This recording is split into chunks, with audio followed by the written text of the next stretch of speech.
ராமகிருஷ்ணன் அவர்களினுடைய கவளம் என்ற நூல் குறித்து பேசுவதற்கு விருதுநகர் வேவா வன்னிய பெருமாள் பெண்கள் கல்லூரியின் தமிழ்துறை உதவி பேராசிரியர் முனைவர் பிரேமா அவர்களை நூல் கருத்துரை வழங்க வருமாறு அன்போடு அழைக்கின்றோம்.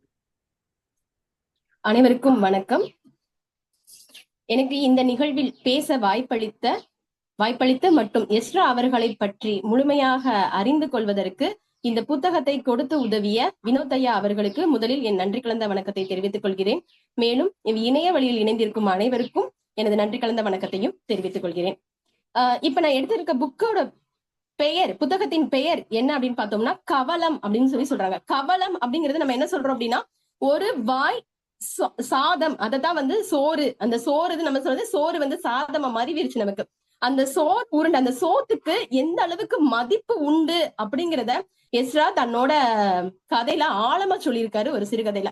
இந்த கவளம் அப்படிங்கிறது ஒரு சிறுகதை தொகுப்பு. அந்த சிறுகதை தொகுப்புல இருந்து நான் 2-3 கதைகளை மட்டும் ஒரு குறிப்பிட்டு சொல்ல விரும்புகிறேன்.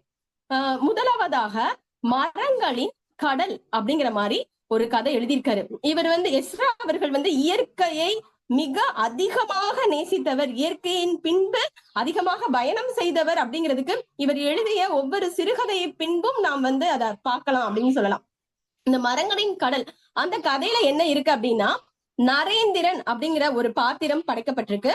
அவர் எப்படிப்பட்டவரா இருக்காரு அப்படின்னா எல்லாத்தையும் ரசிச்சு செய்யக்கூடியவரா இருக்காரு. நாம் வாழுகின்ற வாழ்க்கை எப்படிப்பட்டது அப்படின்னா வெறும் பணத்தின் பின்பே ஓடிக்கொண்டு இப்ப இருக்கக்கூடிய காலகட்டத்தில் வேலையும் பார்த்து கொண்டு அந்த வேலை பழுவில் இருந்து தன்னை மாற்றிக்கொள்வதற்கு தன் வாழ்க்கையை எவ்வாறு ரசித்து வாழ வேண்டும் அப்படிங்கிறதையும் இந்த நரேந்திரன் பாத்திரம் வழியாக எஸ்ரா சொல்லியிருக்காரு அப்படின்னு சொல்லலாம். அவரு எந்த நிறுவனத்துல நரேந்திரன் வந்து வேலை பார்க்கிறாரு அப்படின்னா ஒரு ஜப்பானிய நிறுவனத்துல வேலை பார்த்துட்டு வரவங்களா இருக்காங்க. அதுல என்ன பண்ணுவாங்க அப்படின்னா சிறந்த ஒரு 10 பேரை தேர்ந்தெடுத்து அவங்க வந்து ஒரு டூர் மாதிரி அனுப்புறாங்க. சிறந்த ஒரு 10 பேரை பயணம் அப்படிங்கிற மாதிரி அவங்க அனுப்புறாங்க.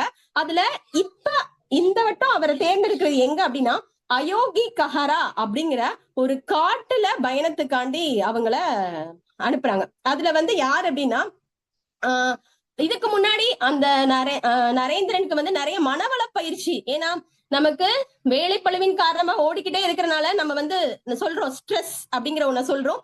அந்த ஸ்ட்ரெஸ் இல்லாம இருக்கணும் அப்படிங்கறக்காண்டி அந்த நிறுவனத்துல இருந்து மனவள பயிற்சின்னு ஒண்ணு கொடுக்குறாங்க. அந்த மனவள பயிற்சியில என்னன்னா முதல்ல வந்து மலரை காணுதல் அப்படிங்கிற மாதிரி சொல்றாங்க. என்ன அப்படின்னா ஒரு மலரை 5 நிமிடமோ 10 நிமிடமோ நாம காண்ற மாதிரி இருக்காது.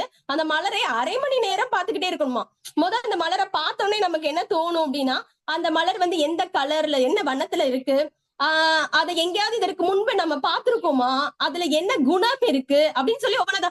ஆனா அந்த மலரை பார்க்க பார்க்க பார்க்க என்ன தோண ஆரம்பிச்சிச்சுன்னா நரேந்திரனுக்கு அது வந்து அவருடைய மனதின் உள்ளே செல்ல ஆரம்பிச்சிருச்சு அப்படின்னாங்க. அந்த மலர் வந்து பிற்காலத்து அவர் மனதின் உள்ளே வளர ஆரம்பிச்சிருச்சு அப்படிங்கிற மாதிரி அவரை சொல்றாரு. இதே மாதிரி இன்னொரு மலவள பயிற்சியில என்ன சொல்றாங்க அப்படின்னா டம்ளர்ல இருந்து தண்ணீர் சொட்டு சொட்டா வடியுது.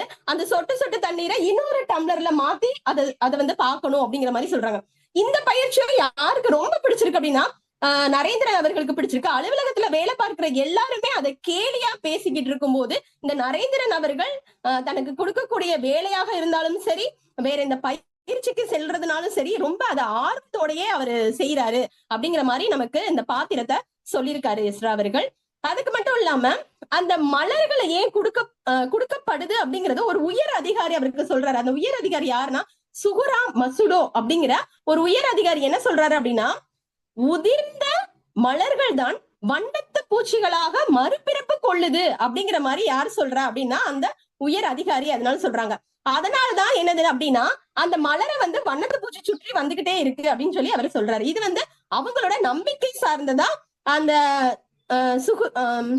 சுசுரு அப்படிங்கிற ஒருத்தர் சொல்றாரு. அதுக்கப்புறம் அது ஒரு கவிதை என்ன சொல்றாரு அப்படின்னா கிளைக்க திரும்பி விடும் மலர் தான் வண்ணத்து பூச்சி அப்படிங்கிற மாதிரி இதை நாங்க கவிதையாவும் அவரு வந்து எழுதி வச்சுட்டு போயிருக்காரு. இந்த தனித்துவமான இந்த கற்பனையை நரேந்திரன் ரொம்ப ரசிச்சு அதை ஏத்துக்கிறாரு. அதே மாதிரி இந்த காட்டின் வழி பயணத்தையும் மேற்கொள்ள போறோம் அப்படிங்கறத யாரு கூட்டிட்டு போறா அப்படின்னு சொன்னா அது கூட அந்த மசாயா கிச்சினே அப்படின்னு சொல்லிட்டு அந்த காட்டினூடே கூட்டிட்டு போகக்கூடிய அந்த பயனாளர் வந்து அவரை கூட்டிட்டு போறாங்க. அப்ப என்ன சொல்றாங்க அப்படின்னா அது எங்க அமைஞ்சிருக்கு அப்படின்னா பூஜி அப்படிங்கிற எரிமலைக்கு கீழதான் அந்த காடு அமைஞ்சிருக்கு. அப்ப எரிமலை வெடித்து அது வரும்போது அங்க இருக்கிறது என்ன இருக்கும்னா காந்த சக்தி வந்து அதிகமா இருக்கும். அதனால இங்க வந்து எந்த திசை காட்டியும் செயல்படாது அப்படின்னு சொல்றாங்க. அதனால ஆளுக்கு அவங்கவுங்க கையில ஒரே ஒரு கடிகாரம் மட்டும் கொடுக்குறாங்க. உங்களுக்கு இதுல ஒரு 3 நாள் பயணம். இந்த 3 நாள் நீங்க பயணத்தை தொடர்ந்து மேற்கொள்ளணும். இந்த 3 நாள் பயணத்தை தொடர்ந்து மேற்கொள்ளும் போது உங்களுக்கு ஏதாவது இடையூறுகள் வந்தால் நீங்க என்ன பண்ணலாம், இதுல ஒரு ரெட் கலர் அலாரம் மாதிரி இருக்கு, அதை அமுக்குனீங்கன்னா நாங்க வந்து உங்களை மீட்டுக்கிடுவோம் அப்படிங்கிற மாதிரி யார் சொல்றா அப்படின்னா அந்த மசாயா கிச்சினே அப்படிங்கிற அவர் வந்து சொல்றாரு. அவரை பார்க்கும் போது வியப்பா இருக்கு நரேந்திரனுக்கு. ஏன் அப்படின்னா அவர் வந்து அந்த காட்டின் உள்ளே வாழ்கிறார். இந்த காட்டை என்ன சொல்றாங்க அப்படின்னா தற்கொலை காடு அப்படின்னு சொல்றாங்க. மிக அழகான காடுன்னு சொல்லுவோம், விலங்குகள் நிறைந்த காடுன்னு சொல்லுவோம். அது என்ன தற்கொலை காடு அப்படின்னா அழகு எங்க இருக்கோ அங்கு ஆபத்து அதிகம் அப்படிங்கிற மாதிரி யாரு சொல்றா அப்படின்னா அந்த மசாயா அவர் வந்து சொல்றாரு. எது ரொம்ப அழகானது அப்படின்னு சொல்லும்போது நீரும் நெருப்பும் தான் ரொம்ப அழகானது. அதை நிறைய நம்ம வரலாற்று நிகழ்வுகள்லையும் நம்ம பார்க்கலாம் அப்படிங்கிற மாதிரி இவரு சொல்லிக்கிட்டு போறாரு.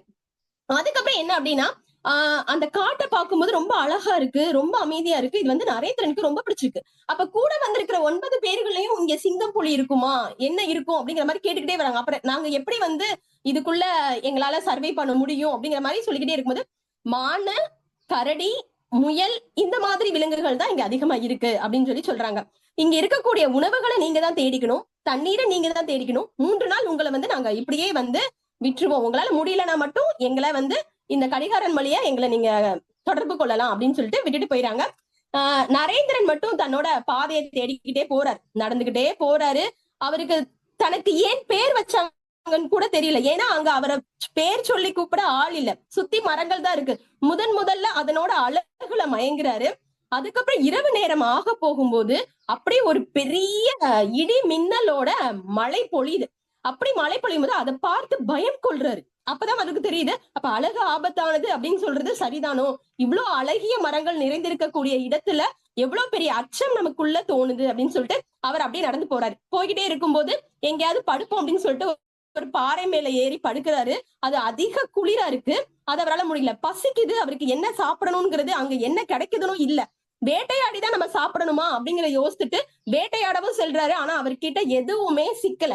போய் மீனை போய் பிடிச்சு வேட்டையாடுவோம் அப்படின்னு சொல்லிட்டு ஒரு நல்ல கல்ல, கூர்மையான கல்லை தேடி எடுத்துட்டு போய் மீனை குத்துவன்னு பாக்குறாரு. அவருக்கு அப்பயுமே வந்து என்ன கிடைக்கல அப்படின்னா மீன் கிடைக்கல. அப்ப யோசிக்கிறாரு என்ன அப்படின்னா இவ்வளவு நாள் நாம் இருந்ததற்குரிய அந்த அனுபவம் எங்க போச்சு, நம்ம படித்த படிப்பு எங்க போச்சு, நமக்கு ஏன் இந்த காட்டுக்குள்ள இருக்க நம்மளால முடியல அப்படிங்கிற மாதிரி நரேந்திரன் தனக்கு தானே கேள்வி கேட்டுக்கிட்டே இருக்காரு. அதுக்கப்புறம் மறுநாள் ஆகுது. மறுநாள் ஒரு குகையை தேடி கண்டுபிடிக்கிறாரு. போற வழியிலேயே வந்து பேரிக்கா மாதிரி ஒரு பழம் கிடைக்குது. அந்த பழத்தை சாப்பிடுறாரு. சாப்பிட்ட உடனே ஒரு கொஞ்சம் கசப்பு சார்ந்த அந்த பழச்சுவை வந்து அவருக்கு தெரியுது. அப்ப வந்து ஒரு மனிதனுக்கு வந்து என்ன அப்படின்னு வாழ்றதுக்கு என்னன்னா அந்த பசி, தூக்கம் இதெல்லாம் சரிவர கிடைக்கலையே அப்படின்னு சொல்லிட்டு நரேந்திரன் தனக்குள்ள நினைச்சுக்கிட்டு இருக்காரு. அதுக்கப்புறம் 2வது நாள் ஒரு குகையில தங்குறாரு. தங்கிட்டு அதுக்கப்புறம் வெளியே வரும்போது ஒவ்வொரு இடமா ஆராயிரு. இப்ப அவருக்கு என்ன தோணுது அப்படின்னா அவரோட சட்டையை கழட்டி இப்ப நம்ம மீன் பிடிக்கலாம் அப்படின்னு சொல்லிட்டு மீன் பிடிக்கிறாரு. கல்லு 2ஐயும் உரசி அதை எரிய வைக்கிறாரு. அங்க உள்ள குச்சிகள் எல்லாம் பொறுக்கி எரிய வைக்கிறாரு. இது வந்து என்னன்னா அவருக்கு ஒரு ரொம்ப பெருமிதமா இருக்கு, ஒரு பெரிய சாதனையை செஞ்சு விட்டோமோ அப்படிங்கிற மாதிரி யாருக்கு தோணுது அப்படின்னா இந்த நரேந்திரன் அவர்களுக்கு தோணுது. அதுக்கப்புறம் பார்த்தோம்னா அங்க வந்து ஒரு கிழிந்த தொப்பி கிடைக்குது. அந்த தொப்பியை தானே தலையில மாட்டிக்கிட்டு அவருக்கு அவரே பரிசு கொடுத்துக்கிட்டாரு. என்ன அப்படின்னா இந்த இவ்வளவு பெரிய காட்டுக்குள்ள நம்ம வந்து இவ்வளவு தூரத்துக்கு வந்து என்ன பண்ணிட்டோம், வாழ்ந்துட்டோம் அப்படிங்கிற மாதிரி ஒரு மன நிம்மதி யாரு கிடைக்குதுன்னு நரேந்திரன் கிடைக்குது. அதுக்கப்புறம் 3வது நாள் ஆகுது. ஒரு பாலம் மாதிரி இருக்கு, அந்த பாலத்துக்கு ஊடால அவர் நிக்கிறாரு. மறுநாள் காலை விடிந்தோடனே அந்த மசாயா வந்து அவரை கூட்டிட்டு போயிறாரு. அவரை கூட்டிட்டு போகும்போது ஒரு வார்த்தை சொல்றாரு, 2 நாட்கள் மட்டுமே உங்களோட வந்தவங்க எல்லாரும் இருந்திருந்தாங்க, யாராலையும் 3 நாட்கள் இங்க தங்க முடியல, நீங்க மட்டும்தான் தங்கிருக்கீங்க அப்படின்னு. மசாயாவை பார்க்கும்போது முன்னாடி அவருக்கு தோணுச்சு அவருக்கு 40 வயது போல இருக்கே அப்படின்னு சொல்ல போற அவருக்கு 40 வயது ஆகல, அவருக்கு 76 வயதாம். அவர் 76 வயது உள்ளவர். ஏன் இந்த காட்டுக்குள்ள இருக்காரு அப்படின்னா இந்த தற்கொலை காடு அப்படின்னு சொன்னோம்ல, இந்த தற்கொலை நடக்கக்கூடிய இடத்துல அவர்களை மீட்றத ஒரு சேவையா பண்ணிக்கிட்டு இருக்காரு. யார் அப்படின்னா அந்த மசாயா அப்படிங்கிறவரு. அவரோட குணாதிசயம் நரேந்திரனுக்கும் ஒரு மனசுக்குள்ள பதிஞ்சிருக்கு அப்படிங்கிற மாதிரியே நம்ம நினைக்கலாம். அதுக்கப்புறம் மசாயாவை பார்த்தோன்னே என்ன உங்களுக்கு இந்த பயணம் பிடித்திருந்ததா அப்படின்னு கேட்கும்போது ஒரு சின்ன சிரிப்பு மட்டும்தான் சிரிக்கிறாரு. அதுபட அங்க கூட்டிட்டு போய் அவங்களுக்கு 5 ஸ்டார் ஹோட்டல்ல நல்ல உணவு கொடுக்கப்படுது. இந்த உணவெல்லாம் பார்த்துட்டு அவருக்கு அது எதுவுமே விருப்பமா இல்ல. நிறைய பரிசு பொருட்கள் அவங்களுக்கு கொடுக்குறாங்க. அதுவுமே அவருக்கு சந்தோஷத்தை தரல.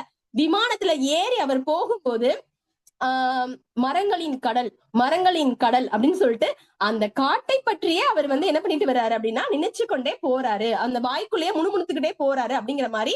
அது விமானம் வந்து தரையில இறங்கும் போது அவர் தன்னோட வேலையவே விட்டுடலாமா அப்படிங்கிற ஒரு எண்ணத்துக்கு வராரு. இது சரியான முடிவுதானா அப்படின்னு சொல்லி ஏன் அப்படின்னா அவருக்கு வந்து என்ன பிடிக்கல அப்படின்னா இந்த பணம் பின்னாடி செல்ல பிடிக்கல. அதனால வேலைய ஏன்னா தற்கொலை வந்து ஏன் செஞ்சுக்கிறாங்க அப்படின்னு சொல்லிட்டு மசாயா ஒரு கேள்வி முன்னாடி கேட்டு இருந்திருப்பாரு. அப்ப அவர் சொல்லுவாரு, கடனில் இருப்பவர்கள் தற்கொலை செய்து கொள்வார்கள் அப்படின்னு சொல்லி நரேந்திரன் சொல்லுவாரு. மசாயா அதற்கு ஒரு சின்ன சிரிப்பு சிரிச்சுட்டு விட்டுருவாரு. அதே போலதான் இப்ப அவர் சொல்றாரு, அப்ப பணம் வந்து ஒண்ணு தேவையில்லை, இயற்கையோடு இயற்கையாக நாம் வாழ்ந்தாலே நம் வாழ்க்கையை புரிந்து கொள்ளலாம் அப்படிங்கிற மாதிரி நரேந்திரன் வந்து மனசுக்குள்ள நினைச்சிருக்கலாம். அதனாலதான் தன்னோட வேலையவே விட்டுடுவோம் அப்படின்னு சொல்லிட்டு நரேந்திரன் சொல்றாரு. அப்ப அந்த வழியாக அவரோட மனசுக்குள்ள அந்த மசாயாவோட சிரிச்ச முகம் வந்துட்டு போகுது அப்படிங்கிற மாதிரி இந்த கதைய முடிக்கிறாரு. அதுக்கப்புறம் இன்னொரு கதை, அடுத்த கதை எனக்கு பார்த்தோம்னா இதுல நிறைய கதைகள் இருக்கு. அடுத்த கதை அப்படின்னா மகிழ்ச்சியின் இசைத்தட்டு. எது மகிழ்ச்சி, எது நமக்கு இன்பத்தை தரும் அப்படிங்கிற மாதிரி கேக்குறாங்க. அப்ப எது மகிழ்ச்சி அப்படின்னா சொல்றாங்க, நம்மளோட இருப்பவர்களை சந்தோஷப்படுத்துவதான் மகிழ்ச்சி அப்படிங்கிறத இந்த ஜெயசங்கரி அப்படிங்கிற ஒரு பாத்திரத்தின் வழியாக எஸ்ரா சொல்ல வராரு அப்படிங்கிற மாதிரி என்னோட கருத்து. ஜெயசங்கரி அப்படிங்கிற ஒரு பெண் பணி ஓய்வு பெறாங்க. அந்த பணி ஓய்வு பெறும்போது அவங்க என்ன அப்படின்னா எப்பொழுதும் போலயே அந்த சீக்கிரம் வந்துறாங்க. வந்த உடனே எல்லாரும் சொல்றாங்க, இன்னைக்கு பணி ஓய்வு பெற போற ஜெயசங்கரி வந்து பட்டுச்சேலை கட்டிக்கிட்டு நல்லா அழகா நல்லா வருவாங்க. எப்பயும் போல அவங்களுக்கு பிடிச்ச அந்த காட்டன் சேலையில வராங்க, பச்சை கலர் காட்டன் சேலை எப்பயும் போல வராங்க. எப்பயும் விட அதிகமா அவங்களோட டேபிள்ல நிறைய நோட்டா அடுக்கி வச்சிருக்காங்களாம். அதுல வேகமா என்ன பண்றாங்க அப்படின்னா கையெழுத்து போட்டு அந்த தன்னோட வேலையை அந்த நேரத்துக்குள்ள முடிக்கணும் அப்படிங்கிறதுக்காண்டி எல்லாத்தையும் செய்யறாங்க. இந்த ஜெயசங்கரியோட கதாபாத்திரம் எப்படி படைக்கப்பட்டிருக்குன்னா அதிக அளவுல யார் கூடயுமே அவங்க பேச மாட்டாங்களாம். ஏன் தான் உண்டு தன் வேலை உண்டு அப்படிங்கிற மாதிரி இருக்கக்கூடிய குணாதிசயம் படைத்தவர்கள். இவங்க எங்க வேலை பாக்குறாங்க அப்படின்னா JMT டெக்ஸ்டைல்ஸ் அப்படிங்கிற ஒரு அந்த நிறுவனத்துல வேலை பாக்குறாங்க. அந்த மில்லோட நிர்வாகி எப்படிப்பட்டவர் அப்படின்னு சொன்னா யாரெல்லாம் ரிட்டையர் ஆகி போகிற நேரம் அவங்களுக்கு ஒரு தங்க காசு கொடுப்பாங்க போல. அது வந்து ஒரு பெரியவர் இருக்கும் போது அந்த தங்க காசு கொடுத்திருக்காங்க. அவர் இறந்த உடனே மறு வருஷம் பதவி ஏற்கொண்ட அவரோட தம்பி இல்ல அதெல்லாம் வேண்டாம் அப்படின்னு சொல்லிட்டு அது வேண்டாம்னு நிப்பாட்டிட்டாங்க. அது போல அலுவலகத்திலையும் அவர்களுக்குன்னு சொல்லி பாராட்டு விழா வைக்கிறதும் வேண்டாம் அப்படிங்கிற மாதிரி நிப்பாட்டிட்டாங்க. இப்ப பாராட்டு விழா வைக்கிறது எப்படி வைக்கலாம் அப்படின்னா வெறும் அந்த அலுவலக ஊழியர்களே சேர்ந்து கொஞ்சம் கொஞ்சமா காசு போட்டு நம்மளே இங்க வேலை பார்த்தவங்களுக்கு பாராட்டு விழா வச்சுக்கலாம் அப்படிங்கிற மாதிரி முடிவு பண்ணிருக்காங்க. அது போலதான் அந்த ஜெயசங்கரிக்கு பாராட்டு விழா வைக்கலாம் அப்படின்னு சொல்லி நினைச்சிருக்காங்க. அப்படி அந்த பாராட்டு விழா வைக்கிறதுக்கு ஜெயசங்கரிட்ட கேட்டிருக்காங்க, உனக்கு என்ன வேணும், எந்த மாதிரி வைக்கணும். எனக்கு எதுவுமே வேண்டாம் அப்படிங்கிற மாதிரி. இல்ல எந்த மாதிரி உனக்கு வாங்கலாம் அப்படின்னா அதுக்கு ஒரு சின்ன ஒரு புன்னகையோட நிக்கிறாங்க. அவங்களுக்கு வந்து எதுவுமே தோணல, என்ன கேட்கணும் என்ன பண்ணணும் எதுவுமே தோணல. அவரோட கணவரும் 4 வருடங்களுக்கு முன்னாடி ஆசிரியரா இருந்து பணி ஓய்வு பெற்றவர். அவரோட வாழ்க்கை எப்படி போகுதுன்னு காமிக்கிறாங்க அப்படின்னா ஒரு நூலகத்துக்கு போறாரு, அங்க தனக்குள்ளாகவே ஒரு நண்பர்களை தேடிக்கின்றாங்க. அவங்க காலையில வாக்கிங் போகும்போது அங்க நண்பர்களை தேடிக்கிட்டாரு. அப்ப இந்த மாதிரி அவரோட பணி ஓய்வு நடந்துகிட்டு இருக்கு. அப்ப இவங்களோட பணி ஓய்வை எப்படி அமைச்சுக்கலாம் அப்படிங்கிறத விட அதை அடுத்துதான் யோசிக்கிறாங்க. அந்த பணி ஓய்வை எப்படி அமைச்சுக்கணும் அப்படிங்கறத பணியில இருக்கும் போதே அவங்க யோசிக்கிறாங்க. எப்பயும் போல அவங்க ஒரு பக்க வழியா நடந்து வராங்க. இதுலயே எஸ்ரா அவர்கள் இந்த பாத்திரத்தின் வழியாக இவர்கள் இயற்கையை ரசிச்சுக்கிட்டே தான் வராங்க அப்படிங்கிற. ஏன்னா எப்பயுமே மெயின் கேட் வழியா ஜெயசங்கரி வரமாட்டாங்களாம். அடுத்து பக்கத்துல உள்ள இன்னொரு சின்ன கேட் வழியா தான் வருவாங்க. ஏன் அப்படின்னா அந்த பக்கம் தான் நிறைய மரங்கள் இருக்கும். அப்ப அந்த மரங்கள் வழியாகவே நான் நடந்து வருவேன் அப்படிங்கிற மாதிரி அவங்க நடந்து வராங்க. ஆனா அவங்க படிக்கட்டு ஏறும்போது உள்ள வந்து இது கடைசி நாள், இன்று எனக்கு கடைசி, இனி நான் வரமாட்டேன் அப்படிங்கிற மாதிரி மனசுக்குள்ள அவங்க வந்து சொல்லிக்கிட்டே வராங்க அந்த ஜெயசங்கரி அப்படிங்கறத இந்த இதுல காமிக்கிறாங்க. ஒவ்வொருத்தரா வந்து அந்த இதை ஏற்பாடு பண்ணிருக்காங்க. பணி ஓய்வை வந்து ஏற்பாடு பண்ணிருக்கும் போது அவர் வந்து சொல்றாரு, கண்டிப்பா ஜெயசங்கரி பேசணும் அப்படிங்கிறாங்க. அவங்களுக்கு வந்து என்ன பண்ணல அப்படின்னா பேச விருப்பமே இல்லை. ஏன் அப்படின்னா அவங்க பள்ளிக்காலங்கள்ல இருந்து எதுல பேசினதே கிடையாது, மேடைகள்ல பேசினதே கிடையாது. ஒவ்வொருத்தரும் ஓய்வு பெறும்போதும் அவர்களை பற்றியும் அவங்க வந்து என்ன பண்ணது கிடையாது, பேசினதே கிடையாது. அதனால பேசுவதற்கு கொஞ்சம் கூச்சப்படுறாங்க அப்படிங்கிற மாதிரி சொல்றாங்க. இதுல ஜெய்சங்கரை ரொம்ப கூப்பிடும் போது அவங்க என்ன பாக்குறாங்க, பக்கத்துல இருக்கக்கூடிய வேலாயுதம் அப்படிங்கிற ஒரு பியூனை வந்து பாக்குறாங்க. பியூன் வந்து அவர் வந்து ஒரு மாதிரி கண் கலங்கி நிக்கிறாரு. எதனால இவர் கண் கலங்கி நிக்கிறாரு? வந்து வேலாயுதத்தை பேச சொல்லுங்க அப்படின்னு சொல்றாங்க. வேலாயுதமும் சரி அப்படின்னா பக்கத்துல இருக்கக்கூடிய அலுவலர்கள் எல்லாருமே ஏன் வேலாயுதம் என்னத்த பேச போறான், ஜெய்சங்கர் எதுக்கு வேலாயுதத்தை பேச சொல்றாங்க அப்படின்னு சொல்லி ரொம்ப யோசிச்சுக்கிட்டே இருக்காங்க.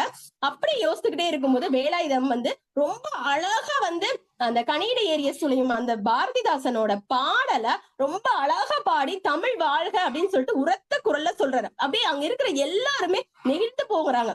ஒரு பியூனால இந்த அளவுக்கு பேச முடியுமா அப்படின்னு சொல்லி நினைக்கிறாங்க. அது பேசி முடிச்சதுக்கு அப்புறம் ஜெய்சங்கரி அம்மா எப்படிப்பட்டவங்க, அலுவலகத்துல ஒரு பியூனா இருக்காங்கன்னா அவங்கள வந்து நிறைய பேர் வந்து நிறைய வேலை சொல்லுவோம், சரியா செய்யல அப்படின்னா அவங்கள திட்டுவாங்க. இந்த மாதிரி எல்லாரும் என் மேல கோவப்பட்டு இருக்காங்க, இந்த ஜெய்சங்கரி அம்மா மட்டும்தான் என் மேல கோவப்பட்டதே கிடையாது அப்படிங்கிற மாதிரி இந்த வேலாயுதம் அவர்கள் சொல்றாங்க. அது மட்டும் இல்லாம எனக்கு மொத்தம் 4 பிள்ளைங்க, அதுல 2 பிள்ளைங்களை மட்டும்தான் நான் படிக்க வச்சேன், 2 பசங்களை மட்டும்தான் படிக்க வச்சேன். ஆனா மீதி 2 பெண் பிள்ளைகளையும் இந்த ஜெய்சங்கரி அம்மா தான் படிக்க வச்சிருக்காங்க அப்படிங்கிற மாதிரி இந்த பியூன் சொல்றாரு. அவருக்கும் வந்து பணி ஓய்வு பெறக்கூடியதான். ஆனா குடும்ப சூழ்நிலை காரணமாக ஜெய்சங்கரியோட வயது மூத்தவர் தான் அந்த பியூன். ஆனா அவரை வந்து கை கூப்பி ஜெய்சங்கரி அத்தனை தடவை வணங்குறாரு. அவர் முடித்து போகும்போது என்ன அப்படின்னா ஒரு திரையிசை பாடலை பாடுறாரு. என்ன அப்படின்னா, கோயில் என்பதும் ஆலயமே, குடும்பம் என்பதும் ஆலயமே, நாணயம் என்பதும் ஆலயமே, நன்றியும் இறைவன் ஆலயமே அப்படிங்கிற மாதிரி ஒரு திரையிசை பாடல்கள். இப்படி ஒருவரால பாட முடியுமா அப்படின்னு ஜெய்சங்கர் யோசிக்கிறாங்க. ஏன்னா அவருக்கு முன்னாடி ரேடியோல ஏதோ இந்த பாட்டை கேட்ட ஞாபகம் ஜெய்சங்கர். இவர் வந்து பாடணும்னே அவங்களாலே கண்ணீரை அடக்க முடியல, அழுதுட்டு வராங்க. அவங்க என்ன சொன்னா, ஒவ்வொருத்தருக்குள்ளயும் எவ்வளவு திறமை மறைந்து கிடக்கு. அப்ப எஸ்ரா அவர்கள் வந்து ஒரு சாதாரண பியூன் நம்ம நினைக்கிறோம், ஆனா அவர்கள் வந்து எவ்வளவு பெரிய திறமையானவர்களா இருப்பாங்க அப்படிங்கிறதையும் இந்த சிறுகதையில சொல்ல வராரு அப்படிங்கிற மாதிரி நம்ம நினைச்சுக்கலாம். அது மட்டும் இல்லாம இவங்க வந்து ஒண்ணுமே பண்ண, இவங்களுக்கு வந்து என்ன கொடுத்திருக்காங்க அப்படின்னா ஒரு சந்தன மாலை போட்டிருக்காங்க. பணி ஓய்வு படும்போது ஒரு வாழ்த்து மடல் கொடுத்திருக்காங்க. வெங்கல குத்து விளக்கு, அன்னம் போட்ட வெங்கல குத்து விளக்கு கொடுத்திருக்காங்களாம். அவங்களால முடியவே இல்லை, அப்படியே நடந்து போறாங்க. பின்னாடி அந்த பியூன் வேலாயுதம் மட்டும் அது எல்லாத்தையும் தூக்கிட்டு இந்த ஜெய்சங்கர் பின்னாடி போறாங்க. ஜெய்சங்கரியோட மனசுல தனது வீடு வரைக்கும் வேலாயுதம் வருவான் அப்படிங்கிற மாதிரி அவரோட மனசுல படுது, ஜெய்சங்கரியோட மனசுல படுது. அப்ப ஒரு பணி ஓய்வு முடிந்ததுக்கு அப்புறம் தனது வீடு வரைக்கும் வேலாயுதம் ஒரு பியூன் வருவாங்க அப்படின்னா அவங்க எந்த அளவுக்கு உயர்ந்த குணம் படைத்தவர்களாக இருந்திருப்பாங்க. அது போல ஒரு இடத்தை விட்டு வேலை விட்டு நம்ம நின்னதுக்கு அப்புறம் நம்மள யார் யாரெல்லாம் நினைக்கிறாங்க, நாம் யார் மனதில் நாம நிலை கொண்டிருக்கோம் அப்படிங்கிறதையும் இந்த கதையின் வழியாக எஸ்ரா அவர்கள் கூறியிருக்கிறார். அடுத்ததாக கவலம் அப்படிங்கிற நம்மளோட சிறுகதை தொகுப்புக்குரிய அந்த கவலம் அப்படிங்கிற ஒரு கதையை வந்து சொல்லலாம். இந்த கதையில என்ன அப்படின்னா, திருமலை குமரன் அப்படிங்கிற மாதிரி ஒரு போலீஸ் இன்ஸ்பெக்டர் எந்த மாதிரி எல்லாம் இருக்க கூடாதோ அந்த மாதிரி அனைத்து தீய குணங்களும் படைத்தவர் இந்த திருமலை குமரன் அப்படிங்கிற மாதிரி சொல்றாங்க. இவர் என்ன அப்படின்னா மது அருந்துவாரு, தன் மனைவியை விட வேறொரு பெண்ணோடையும் பழக்கம் வைத்திருக்கக்கூடியவர். அது மட்டுமல்லாமல் யாரு பிடிக்கலையோ அவர்களெல்லாம் பொய் கேஸ் போட்டு உள்ள தள்ளி அடிச்சிருவாரு, கை கால் முறிஞ்சிரும், கழுத்து முறிஞ்சிரும். இந்த மாதிரி ஒவ்வொன்றா அவர் மேல நிறைய வந்து புகார்கள் இருக்கு. 2 தடவை சஸ்பெண்ட் ஆயிருக்காரு இந்த இன்ஸ்பெக்டர். ஆனா அதை பத்தி எல்லாம் அவருக்கு கவலை இல்லை. அவரோட குணத்தையும் அவர் மாற்றல. தன்னோட பிள்ளைகளையே, தன்னோட மனைவி, தனது பிள்ளைகள், சாந்தி என்கின்ற தனது பிள்ளையும் தனது மகனையும் கூட அவர் அடித்து, சாந்தா என்கின்ற தனது மகளையும் கூட அடித்து துன்புறுத்தக்கூடிய ஒரு பாத்திரமாக தான் இந்த திருமலை குமரன் படைக்கப்பட்டிருக்காரு. இவரு தனது மகளுக்கு வந்து மனைவி வந்து இறந்து போயிறாங்க ஒரு காலகட்டத்துல. தன்னோட மகளுக்கு வந்து திருமணம் முடிக்கிறாரு. அந்த திருமணம் முடிக்கிறது யார் அப்படின்னா, அந்த பையன் என்ன ஏதுன்னு யாருமே தெரியாது. உனக்கு கல்யாணம்னு சொல்லி முந்தின நாள் வந்து கையில பணம் கொடுத்து கல்யாணத்துக்கு தேவை என்னமோ வாங்கிட்டு வா அப்படின்னு சொல்றாரு. கோவில நாளைக்கு உனக்கு கல்யாணம் அப்படிங்கிறாங்க. அந்த பையனை பார்க்கும் போதே அங்க உள்ள ஒரு கான்ஸ்டபிள் வந்து சொல்றாரு, இந்த பையன் நல்ல பையமா, அவனுக்கு பெற்றோர்கள் கிடையாது, ஒரு யாரோ ஒருத்தர் அவரை ஆட்டோ ஓட்டுறான், ஆட்டோ வந்து ஒரு கார் இடிச்ச உடனே அதுக்காண்டி ஒரு வழக்கு கொடுக்க வந்தவனா உங்க அப்பாக்கு என்னன்னு தெரியல பிடிச்சு போச்சு, அதனால உனக்கு திருமணம் பண்ணி வைக்கிறாரு அப்படின்னு சொல்லி சொல்றாங்க. சரி அப்படின்னு நம்ம இவரோட குணம் தான் பார்த்திருக்கோமே. 6 மாதத்துக்கு தனது மகளுக்கு திருமணம் பண்ணி கொடுத்ததுக்கு அப்புறம் 6 மாதத்துக்கு அப்புறம் ஈஸ்வர் நின்னுகிட்டு இருக்காரு. அவர் கூப்பிட்டு இருந்திருப்பாரு போல, திருமலைக்கு ஒரு மாதிரி ஈஸ்வரன் கூப்பிட்டுருப்பாங்க போல. அவர் சவாரியை இறக்கி விடுற அவசரத்துல அவர் என்னன்னு சொல்லி இவர் கவனிக்கவே இல்லையாம். கவனிக்காததுனால காதோடமா ஒரு அடி அடிச்சு அந்த காதுல இருந்து தனது மருமகன் கூட பார்க்காம அடிச்சிருக்காரு. அவரோட காதுல இருந்து ரத்தம் வருது. இதுக்காண்டி சாந்தா ரொம்ப கோவப்பட்டு அப்பாவை திட்டிருக்காங்க. அது மட்டும் இல்லாம வீட்டிற்கு வந்து நீ இனிமேல் என்னோட மகளோட கணவன் கிடையாது, இந்த ஊரை விட்டே போயிரு அப்படின்றாங்க. ஈஸ்வர் வந்து அவளையும் கூட்டிட்டு போயிறாரு. போனதுக்கு அப்புறம் அங்கேயும் போய் பிரச்சனை பண்ணி மகளை மட்டும் கூப்பிட்டு வந்துறாரு. அவர் அடி அடின்னு அடிச்சுட்டு வந்துறாரு. இதே போல நிறைய வழக்குகள் வந்து யார் மேல இருக்குன்னா அந்த ஈஸ்வர் மேல.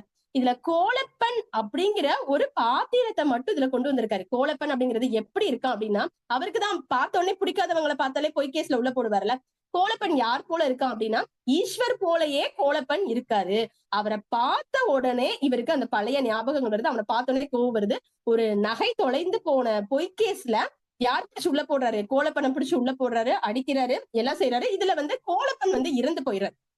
கோலப்பன் இறந்து போன உடனே இவருக்கும் பணி ஓய்வு நடக்குது. இந்த கோலப்பனோட மனைவி அமுதான்னு ஒருத்தவங்க வராங்க. கிட்டுன்னு சொல்லி கோலப்பனோட தம்பி இருக்காங்க. அமுதா வந்து என்ன பண்றாங்க அப்படின்னா, அவரை வந்து மன்றாடுறாங்க, என்னோட கணவனை விட்டுருங்க அப்படின்னு சொல்லிட்டு. அவங்களோட பிடரிய புடிச்சு இழுத்து போட்டுட்டு கோலப்பனை கூட்டிட்டு போறாரு. மறுநாள் வந்து ஒரு காட்டுக்குள்ள கோலப்பன் வந்து இறந்து கிடக்காரு அப்படிங்கிற மாதிரி செய்தி வருது. அப்ப இறந்து கிடக்காருன்னா அதற்கு காரணம் யாரு அப்படின்னா இந்த இன்ஸ்பெக்டர் தான். இவர் மேல எந்த கேஸும் தான் வந்து நிரபராதி அப்படிங்கிற மாதிரி நிரூபிச்சுட்டு வெளியே வந்து ஜாயின் பண்றாரு, பணி ஓய்வு பெறாரு. அதுக்கப்புறம் எப்பயாவது இரவு நேரங்கள்ல மட்டும் குடித்துட்டு இருக்கிறவரு முழு நேரமும் தனது வந்து குடியில தன்னை ஈடுபடுத்திக் கொள்றாரு. அப்ப என்ன ஆகுது அப்படின்னா, கோலப்பன் வந்து தன்னோட முன்னாடி இருக்கானா, அவனும் அந்த நேரத்தை அவன் பயமுறுத்தல. ஐயா நான் நிரபராதி அப்படிங்கிற மாதிரியே கோலப்பன் வந்து இறங்கி போறானா. அவருக்கு இதுல என்ன ஆயிருது அப்படின்னா பக்கவாதம் வந்துருது. பக்கவாதம் வந்தோடனே தன் மகள் கிட்ட என்ன சொல்றாரு, என்னை வந்து அமுதா வீட்டுக்கு கூட்டிட்டு போ, நான் வந்து என்ன இது பண்ணிக்கிறேன், என்ன அமுதா வீட்டுக்கு கூட்டிட்டு போ, நான் வந்து அவங்க கிட்ட மன்னிப்பு கேட்கணும், அவங்க கையால ஒரே ஒரு கவலம் சாப்பாடு வாங்கி தரணும், அப்படி வாங்கி சாப்பிடணும்னு நினைச்சுக்கிறேன். அவங்க சொல்றாங்க யாருமே இதை ஏத்துக்க மாட்டாங்கப்பா, நானா இருந்தாலும் ஏத்துக்க மாட்டாங்கதான் என்ன குடிப்போம். நிறைய போராட்டங்களுக்கு பிறகு அவர் வந்து கோலப்பனோட மனைவி வீட்டுக்கு கூட்டிட்டு போறாங்க. அங்க போன உடனே அவங்க இலையில வாழைக்காய் புட்டு, அவரைக்காய் பொரியல், சாம்பார் எல்லாம் வச்சு இலையில சாப்பாடு போடுறாங்க. தன்னோட பக்கவாதம் அந்த உடலோட தான் போறாரு. எச்சில் கையோட அமுதாவை 2 கையை கூப்பி வணங்குறாரு அப்படின்னு சொல்லி இந்த கதை வந்து நிறைவு பெறுது. ஆக மொத்தத்துல இந்த கவலம் அப்படிங்கிற ஒரு வாய் சோறு கொடுத்தது போல தன்னோட கணவனை கொன்றாலும் அவளுக்கு வந்து அந்த மன்னிக்கும் திறன் இருக்கு. அப்ப மனிதர்கள் இப்ப காலகட்டத்துல நிறைய மாறாங்கன்னு இருந்தாலும் இல்ல, இன்னும் மனிதநேயம் படைத்த மனிதர்கள் வாழ்கிறார்கள் அப்படிங்கிறத இந்த அமுதா அப்படிங்கிற பாத்திரத்தின் வழி எஸ்ரா அவர்கள் கூறியிருக்காரு அப்படின்னு சொல்லலாம். வாய்ப்பு கொடுத்த அனைவருக்கும் நன்றி. நன்றி. ஒரு குறைவான நேரத்திற்குள் நிறைய கதைகளை சொல்லி இருக்கின்றார் பேராசிரியர் அவர்கள். ஒவ்வொரு மனிதரும் ஒரு தனித்துவமான ஒரு சில செயல்பாடுகள், பண்புகள் உடையவர்கள். அதுவே அவர்களுடைய அடையாளமாகவும் இருக்கிறது. சில பேருக்கு உலகமாகவும் இருக்கிறார்கள், சிலரால் வெறுக்கப்படுகிறார்கள். எனவே இந்த வேறுபாட்டுக்குள் செயல்படுகின்ற அந்த உள்ளங்களை எல்லாம் மிக அழகாக கதையாக்கி இருக்கக்கூடிய அந்த கவலம் என்கின்ற நூலை மிக அழகாக எடுத்துரைத்து பேசிய பிரேமா அவர்களுக்கு நன்றியை தெரிவித்துக் கொள்கிறோம். நன்றி.